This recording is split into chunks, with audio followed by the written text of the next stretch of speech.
ئەوەندەی ئەهلی دنیان ئەهلی دنیا تاقە ڕۆژێ گەر بەقڕنێ من ئەوەندە ئەهلی خوددا بم دەبمە پێغەمبەر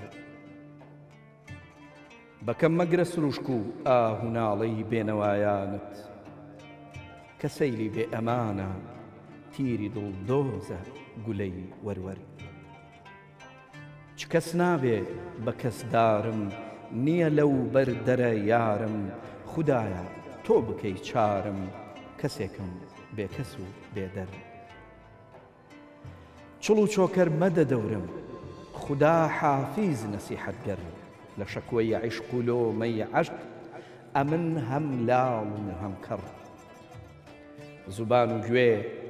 گلە و پەندی نەلێ دەبیەن نەپێ دەبیەن عەبەس دێن و دەچن بەم جۆشە غەماز و مەلامەتگەڕ لە ئیعجازی مەحەبەت چار فەسڵم جوملە بۆ جەمعە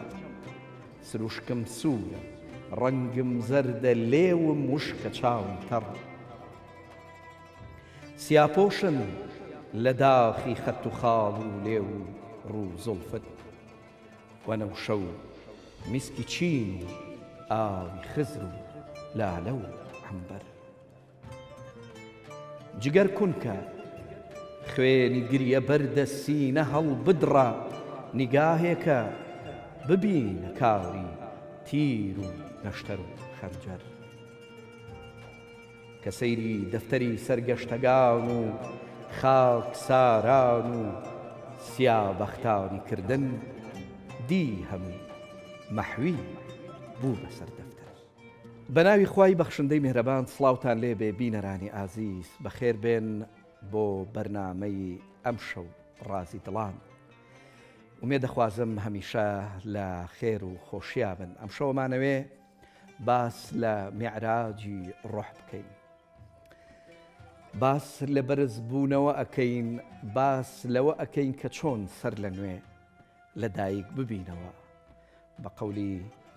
جەنابی مەولەوی تاوگۆزی هەر کەس تەوەلود دووبارەش نیەن لابوت سەعادەت ستارەش نییە مرۆڤی ئەمڕۆ یان ئینسانی ئەمڕۆ بەردین و قورسن خۆشەویستان قورسە لەبەرەوەی زەمین گیر بووە و هێشتا ئاسمان گیر نەبووە و دەستی بە ناسکی نەگەیشتووە قورسە لەبەر ئەوەی پڕپڕە لە خواست و پڕە لە خەیاڵ و ئارەزوو لە ئەندێشە و فکری خراپ و فکری وەهمیانەی جۆرا و جۆر ئەو ئینسان مەبەستمانە هەتا دەرونی خۆی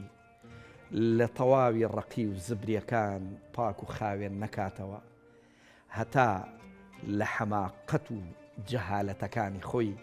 دەست هەڵنەگرێ بەڕاستی هەر لە بەند و ئەسارەتی تاریکیە ئەمێنێتەوە دەستی بە ئاسمان ناگا وەک قورئان پێمانە فەرمێ ئەثاقلتم إلى الأرض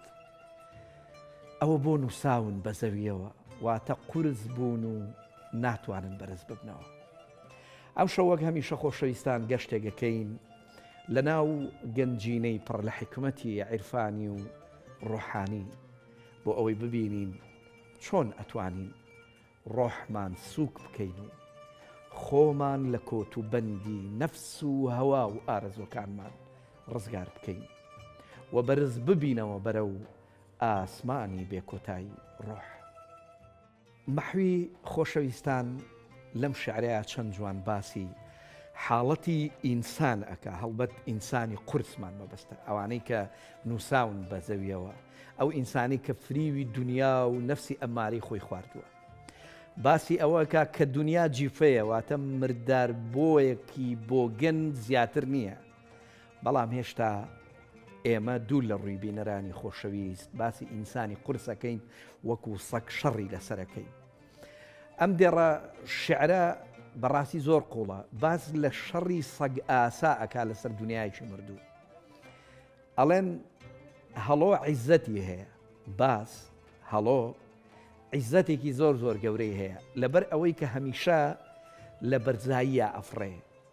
چاوی کەس ئەو نابینێ و ڕاوچیش تەماحی تێناکە چونکە هەمیشە لە ئەوجی بەرزی و لە لوتکە و بڵندیایە بەڵام کاتێک هەر ئەم هەڵۆ بەرزە فڕا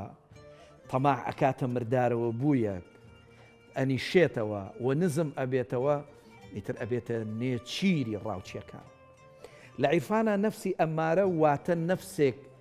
کە فەرمان بەخش و فەرمانکارە بە خراپە بە دوژمنی هەرە گەورەی ڕۆحدا ئەندێ پێغەمبەر صلی الله عليه وآله وسلم دەفەرمێ ئەعدى عدوك نفسك التي بين جنبيك خراپترین دوژمن نەفستە ئەوە تا لە پاڵتا و ئەملاو ئەو لای لێگرتووی ئەم نەفسی ئەمارەیەی ئێمە بەڕاستی تەمەنێکە لە تەنیشتمانەوەیە و جێی خۆی بە تەواوی خۆش کردووە ڕۆح و گیانی ئێمەی بەند و ئەسیری خۆی کردووە بیر و ئەندێشەمانی کۆنتڕۆڵ کردووە هۆکارەکانی قورسایی ڕۆح ئەوەیە کە ئێمە بە مانای کەلیمە وابەستەین بە مادیات و خۆپەرستی و دنیاپەرستیەوە غرور و لوودبەرزی و تەکەببور و حەسوودی و ڕق و چینە و هەوا و ئارەزووی بێبنەما وای لێ کردوین کە نەتوانین میعراجی ئەم ڕۆحە دروست بکەین و بگەینە جێگەیشی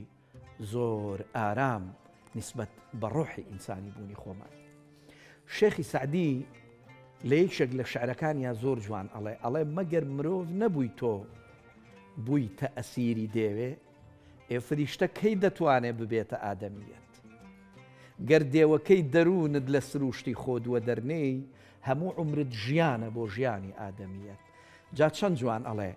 مرۆڤ دەگاتە شوێنێ مەگەر خوددا لەوێ بێ سیر کە چ پایە بەرزی هەر هێندەیە خوددانیت یان دەڵێ سەیری کە چەند بڵندجێیە مەقامی ئادەمیەت چ شعرێکی قوڵ و پڕمانە شێخی سعدی ئەوێ پێمان بڵێ کە ئێمە بووینەتە ئەسیری دێوی نەفسی خۆمان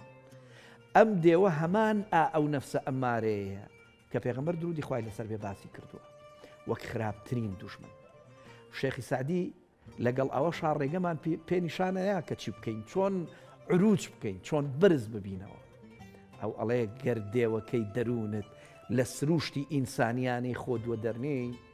هەموو عمرت ژیانە بۆ ژیانی ئادەمیە دەگەڕنەوە خۆشەویستان شەوێک دەروێشێک لە خەویا بینی خۆی بینی هەڵبەتە لە خەویا کە نیوەی لە زەویدایە و نیوەکەی تریشی لە ئاسمان فریشتەیەک هات و پێی وێت ئەگەر ئەتەوێ هەموو گیانت بگاتە ئاسمان ئەبێ ئەو بارە قورسانە فڕێبەی کە پێتەوە نووساون کاتێک کە بیری کردەوە بینی ئەو بارانە غرورە کینە و ڕقە ئیرەیی و ترس و خۆشەویستی دنیاە کاتێکە لە خەوڕاپەڕی دەستی کرد بە خاوێنکردنەوەی دڵ و دەرونی خۆی لەو سیفاتە ناشرینانە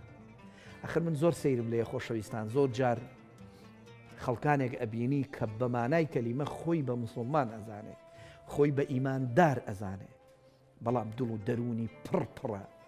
لە ژەهری دووبەرەکی و ناشرینی و خۆپەرستی و خۆویستی و دنیاویستی ڕۆژ بە ڕۆژ ئەم ئینسانە کاتێک کە ئیتر ئەم شتانەی لە خۆی کردەوە هەستی کرد کە سوکتر ئەبێ و وردە وردە ئیتر عروجەکە و بەرزە بێتەوە بۆ یەکێک لە شاعیرەکان زۆر جوانە فەرمێ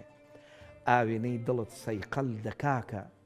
ئەوینی خوددا تەواو ڕووناکە خەتای ئاوێنەی تەڵخی دەروونە وەگەرنا نوری خودایی ڕوونە کاتێ ئێمە ئەڵێین عروج یان باسی معراجەکەی معراجی یعنی بەرزبوونەوە یعنی سەرکەوتن بۆ سەرەوە پێغەمبەر درودی خوای لەسەر بێ شەوی معراج بەرز بۆ ئاسمانەکان گەیشتە بەرزترین پلە ئەمە لە عیرفانە نمونەیەکە بۆ بەرزبوونەوەی ڕۆحی ئینسان مەولانا کاتێک یعنی باسی ئەم حاڵەتە ئەکا یان ئەگەر بۆ نمونە هەر خودی مەولانا وەربگرین بە نمونە یان شەمسی تەبرێزی یان ئیبن عەرەبی یان حەلاجی مەنسوور یان هەموو ئەم عاریفانە ئەگەر بە نمونە وەربگرین پێیان وایە کە ئینسان ئەتوانێ معراجی ڕۆحی خۆی ئەنجام بە و بەڕاستی پێیان وایە کە ئەتوانێ بگاتە بەرزترین پلەکانی معریفە و تێگەیشتن بەرزبوونەوەی ڕۆح واتە سەر لە نوێ لەدایک بوونەوە سەر لە نوێ ژیان بە بەرداهاتنەوەی ڕۆح هەر ئەوەی کە مەولەوی فەرمووی هەر کەس تەوەلود دووبارەش نیەن لابوود سەعادەت ستارەش نییە. یەکەم هەنگاوی ئەم عروجە بەچی دەسوێکە بە کوشتنی نەفس دەست پێەکە خۆشەویستان. قورئانی پیرۆز ئەفەرمێ فەقتولوا ئەنفوسەکم نەفستان بکوژن. یعنی نەفستان بکوژن وێنەی تێفکرین و مراقبە و خەڵوەتە. ئەمە فەرمانی قورئانە کە داوامان لێ ئەکا نەفسمان بکوژین. ئێمە چ مانایەکی هەیە؟ نەفس بەمانای ئەم جەستەیە نییە. قورئان نافەرمێ ئەم نەفسە بکوژە ئەم جەستەیە بکوژە بەڵکو بەمانای ئەو خووە خراپانەیە کە فەرمانمان بە خراپە پێەکە. کوشتنی نەفس واتە لە ناوبردنی ئەو سیفەتە خراپانەی کە ڕۆحمانی قورس کردووە و ناهێڵن بەرز ببینەوە. قورئان ئاماژە بە سێ جۆری نەفس ئەکا خۆشەویستان. معلومی لای جەنابتانە یەکەم نەفسی ئەمارەیە واتە نەفسی فەرمان بەخش بە خراپە. دووەم نەفسی لەوامەیە واتە نەفسێک کە هەمیشە سەرزەنشتی خۆی ئەکا. سێهەم نەفسی مطمئینەیە کە نەفسێک کە هەمیشە ئارام گرتووە. مەولانا لە شعرێکە ئاڵێ موردە بودەم زیندە شدەم گریە بودەم خەندە شدەم دەولەتە عشق ئامەد و من دەولەتێ پایندە شدەم. ئەو ئێوە پێمان بڵێ من مردە بووم بەڵام زیندوو بوومەوە گریا بووم بەڵام پێکەنیم کاتێک کە دەوڵەتی عەشق هاو من ئیتر بووم بە دەوڵەتی هەمیشەی. مەولانا لە شوێنێکی ترا ئەڵێ زۆر یعنی بەجددی شتێکی زۆر جوانی وێنا کردو ئەڵێ دز ئەو کەسە نییە کە ئەچێتە سەر دوکانێکی ئاڵتون فرۆش یان ماڵێک بۆ ئەوەی کە ئاڵتون و ئەو شمەکە گران بەهایانە بدزێ. طبعاً خۆتان ئەزاننەوە معلومی لای جەنابیشتانە کاتێک کە ئینسان وەکۆڵی ئینسانی مسلمان لە ئەگەر شەرع جێبەجێ بکرێ ئەو کەسەی کە دزی ئەکا ئاوێ دەستی ببڕێ. بەڵام سەیری ئەم نیگارجوانەی جەنابی مەولاناکە بۆ ئەم بابەتە. مەولانا فەرمێ دز ئەو کەسە نییە کە ئەچێتە سەر دووکانێکی ئاڵتون فرۆشی و وەکۆڵێ دزی ئەکا بەڵکو دز خودی ئاڵتونەکەیە کە شەرافەت و نەجابەت و گەورەیی ئینسانەکە ئەدزێ بۆ خۆی. دەڵێ ئەبێ ئەوە ببڕێ لە دڵ و دەرونی ئەو ئینسانە. ئەو نەفسی ئەمارەیەی کە زەمانێکە وجودمانی تاریک و نوتە کردووە ژیانمانی نابد کردووە. خۆشەویستان ئێمە لە کوردەواری خۆمانە و لە مناڵیمانە زۆربەی زۆرمان کۆلارەمان وەکۆڵێ هەڵفڕانووە بۆ ئاسمان. جا شاعیرێکی شتێکی زۆر جوانی لەسەر ئەم بابەتی کۆلارەیە هەیە ئەڵێ لە کۆلارەوە سوچی وا فێر بووم لە کۆلارەوە سوچی وا فێر بووم تا بەرز ببمەوە بۆ دانەی دیار خوددا قورسەکان بە زەویدا و سوکان بفڕێنە تا قامەتی یار. چەند جوانە. بەڕاستی خۆشەویستان دەروێشێک ئەگەڕنەوە هەمیشە شاد بوو و دڵی خۆش بوو و دڵیشی زۆر سووک بوو لە تەواوی خەم و خەفەتەکانی دنیا. خەڵکی پیان وت ئەو خوایە بەس ئەوەمان پێ بڵێ کەنیێنی ئەم خۆشحاڵی و ئەم سووک و سەبووکیەت چییە؟ ئەویژوتی هەر ڕۆژێک 5 دانە شت لە خۆم دوورە خەمەوە. یەکەم ڕابردوو کە چیتر نییە و ئیتر ناگەڕێتەوە. بۆیە مەسەلەن مەحوی لە جێگەیەکا فەرمێ دەخیلتم کوڕی ئەمڕۆ بە فەرداوا دەکەم هیچ. دووهەم داهاتوو کە هێشتا نەهاتووە و ئەگەر داهاتووش بێ هەر بە قەولی مەحوی چ فەردا هاتیانە کراوە کارێک و بووە دوێنێ. چەند بەیانی وتمانە و ئیشەی تیاکەین بەڵام بەیانیش نسبەت بە دوو بەیانیەوە ئەبێ بە دوێنێ. سێهەم ترس و خەمێک کە ڕۆحم قورسەکە. ئاخر من لە چی بترسم کە لە کاتێکە ئەزانم خوا کافیە. بۆیە ئەڵێ لە خاڵی سێهەمە ئەڵێ ترس و شتەکانم لە ڕۆحی خۆم کردەوە بۆ ئەوەی کە ڕۆحم قورس نەکەن. چوارەم ئەڵێ غرور و خۆ بەزلزانین کە بەڕاستی بەرزم ناکاتەوە لە خۆمانە هێشت. پێنجەم دنیا پەرستی و حەسوودی. کۆلارە بە جدی نمونەیەکی زۆر زیندووە کە ئێستا لە خزمەتانە باسم کرد لە فەلسەفەی کوردیە. تێگەیشتنە لە سوچی و قورسایی کاتێک کە کۆلارە دەفڕێنین بەرەو ئاسمان، کۆلارە خۆ تەنیا کاغەزێکە و هیچی تر، بەڵام تەنیا بەکرەی بیتێ زیاتر و زیاتر بەرز ئەبێتەوە. ئێمەش ئەبێ سووک بین، سووک بەو مانایی کە نەنووسین و قورس نەبین، وەکوڵێ وەکو بەردمان لێنێ، دڵمان وەکو بەردی لێنێ. ئەمە ینی خۆشەویستان هەمان ئەو وانەیەیە کە عرفانی ئیسلامی و قورئان فێرمانەکەن کە ڕۆحمان سووک بکەین تا بتوانین بەرز ببینەوە بەرەو ئاسمان. ڕێگاکانی کەمکردنەوەی قورسایی ڕۆح خۆشەویستان لە پاکردنەوەی دڵ و دەروون لە ڕقوچینە دەست پێەکە. بۆیە کەمکردنەوەی ڕقوچینە و مەشغوڵ بوون بە دنیای مادیاتەوە و خەریک بوون بە زیکر و عیبادەت و پەیوەندی لەگەڵ خوا و خۆشەویستی خەڵک و خزمەتکردنیان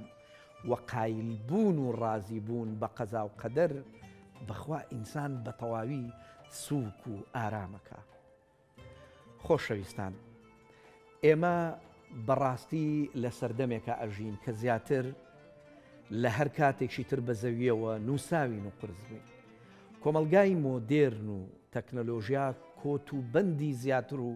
قورستری بۆ هەر یەشێک لە ئێمە دروست کردووە. بارمان گرانترە لە جاران بەڕاستی، چونکە